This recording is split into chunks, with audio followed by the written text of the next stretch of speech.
Since Two Blue Vortex Chapter 2 is out, we see a brand new Rasengan that has a sort of limitless potential. And if you ask me if I was expecting this new Rasengan, I would have definitely said no, but I'm definitely hyped for this. We also see the Ten Tails army of Code possessing Rinnegan. There's also interesting info we have about the Otsutsuki and also the mystery surrounding Sasuke's whereabouts. This and many more we will treat you in today's video, but before we begin, don't forget to like this video and subscribe to our YouTube channel.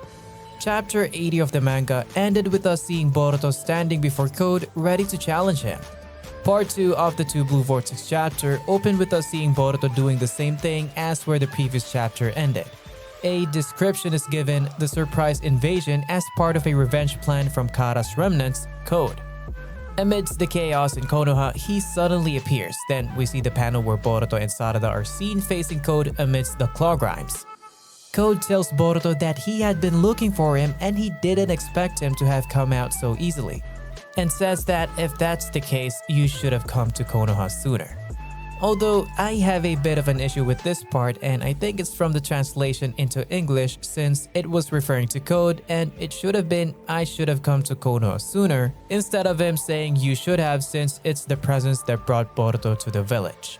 Boruto tells Code in reply to withdraw every last one of his claw grinds from the village, and that if he does, he will spare Code's life. In the panel, we see Sarada looking at Boruto since she hasn't seen him for a long time, and Boruto's demeanor is also looking calm, collected, and dark. And then Code is like, "Hey, what do you mean? Didn't you run away when we met 2 years ago without doing anything to me? Now you're saying you would spare my life." Code then calls Boruto's bluff at this moment, and then Boruto tells Code that he won't get away this time with just his left eye since he refused to answer him. From Boruto's perspective, he's way stronger than Code and he is able to beat him with ease, but from Code's perspective, he's bluffing because when they met 2 years ago, Boruto wasn't strong enough to bear him. A very intriguing revelation is about Code's left eye. Boruto claims that he's the one who gave Code the injury in his left eye, meanwhile Code claims Boruto ran away from him when they met 2 years before. So, which are we going to go with? Well, I can say Boruto giving Code a scar that time doesn't mean he was on Code's level or he was at Code's level at that time. It's possible that something happened that gave Boruto the advantage in that moment against Code, possibly an off-guarded moment. Sarada is seen in the next panel as Boruto tells her to evacuate the rest of the villagers who couldn't make it out of the village, and that he would take care of Code. She then asks him if he's doing okay because she hasn't seen him in 3 years. Boruto tells her they would talk later, but she should stay alive. Now, some people think that Boruto treated Sarada with a cold demeanor, which is the way Sasuke treated Sarada in the past. And most people kinda have an issue with this panel, but me personally, I don't see the issue here as he was being hyper-focused on Code as if he was apprehensive of something dangerous happening. This is most likely why he couldn't catch up with Sarada in that moment. Or maybe it means that something bad happened to Sasuke and Boruto is guilty about it. There is something suspicious about Sasuke not following him to the village. It's expected that he should have traveled with him, but since he didn't, it's sort of kinda weird and gives the audience bad feelings. Maybe he's dead or maybe he was captured, but this isn't confirmed yet, it's just basically a theory based on what happened in this panel. In the next panel, we see Shikadai holding back the claw grimes, and this gives us a glimpse into how strong other characters are right now. Shikadai is holding down 3 of the grimes with a shadow paralysis, while Chocho is seen hitting one of the beasts with 1 punch and a kick. She then says that the grimes just have numbers but not much strength. Although these claw grimes were created of the Ten Tails and Code's chakra, we can admit that Code isn't smart because he created over 8,000 of them, and this means that the power of the Ten Tails and his own power was separated over 1,000 times, so they just have the numbers but no quality. There are some instances where we see the claw grimes use other claw grimes to catch the characters off guard. This shows that they might not be very strong, but they certainly have a degree of intelligence. So there's a scene where Chocho was caught off guard and was almost bitten by them, but Rinnegan swoops in with a bird made from his art jutsu and carries off the grimes into the sky. And then the grimes uses its tail to cut off one of the feathers, and it shows us a level of their intelligence. Himawari, who was on the bird, fell off. The Grimes then went after her immediately, but Kawaki came in and hit it, sending it flying to some degree across the town. One interesting thing about this Grime is that it doesn't seem to be on the same level as other ones. Even Shikade notices it, and in the next panel we see that this particular Grime activated his Rinnegan after getting kicked by Kawaki. We don't know the particular color of this Rinnegan, although we know most Rinnegans are purple in color like that of Hagoromo, Madara, and Sasuke.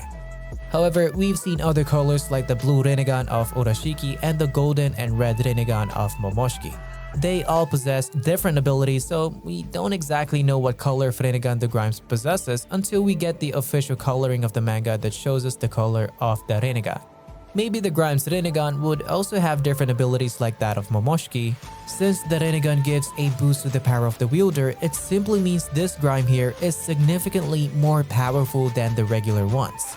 This Claw Grime with the Rinnegan I then uses the claw marks on other Claw Grimes to teleport to the back of Kawaki, and then before Kawaki could react, he was slammed to the ground by the Claw Grimes.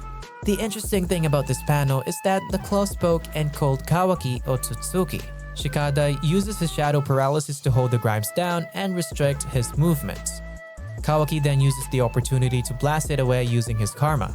A part that kind of makes me sad and angry at Kawaki is when Himawari thanks him for saving her, calling him Big Bro. He then tells her not to call him that, and he has told her countless times not to do so. This is just sad because although he isn't her blood brother, he was adopted by Naruto into the family and he's technically her big bro, but Kawaki disagrees with that. Well, people change, and maybe Kawaki in some sort of way feels guilty about taking Boruto's life, so he's not comfortable with Himawari calling him Big Bro. So maybe Kishimoto is trying to get us to sympathize with Kawaki on an emotional level that in some sort of way he still cares about Boruto. Well, going back to the scene where he blasts off the Grimes, he says, "It pisses me off when people call me that," referring to when he was called an Otsutsuki by the Grime. Although Kawaki is 100% Otsutsuki according to code, even though it has been confirmed that he's 80% Otsutsuki. Well, I think that when Kawaki got his karma reconstructed by Amado, he got the 20% remaining to become fully Otsutsuki. The Claw Grimes keep increasing in number that Shikadai says there's no end to them, but Kawaki says he will destroy every last one of them. Going back to Boruto, we see his calmness and he closed one of his eyes, giving us the notion that he's probably thinking or using a sensory ability because the manga panel's background is black. This is used when a character is using sensory ability or trying to listen to the sound and movement around them. We see the Claw Grimes move towards him and he then opens his eyes and slashes them with just one strike with his katana. He kills 5 of them at the same time with just one strike. While Code is in the background watching, we see him saying that it seems like Boruto wasn't just bluffing. Code is then taking Boruto seriously at this time, then Boruto tells Code he would lose most of the Grimes if he continues. Code replies, telling him not to get too cocky just because he defeated them, and that there are plenty more of them, plus they are just tools for him. Boruto tells him that he doesn't understand the horrors of the Ten Tails. Code then replies by saying, "What are you saying?" The scene then shifts to Sarada, who is seen using the fireball technique and Chidori to defeat Claw Grimes she come across. But because the Claw Grimes uses exact other claw marks to teleport and catch people off guard, Sarada was attacked and almost bitten. An unknown father ninja then saves her and gets bitten. The Claw Grime that bit him immediately turns into a tree. This is quite interesting, which seems like it's absorbing the chakra of the man. We then move back to Boruto and Code, where he tells him to stop the Claw Grimes and that Code doesn't know the worst future the Grimes would bring. Boruto tells Code that he would let him live if he leads him to the Ten Tails. Code calls Boruto's bluff and says it seems like he's stupid. But Boruto tells him killing him is quite easy for him.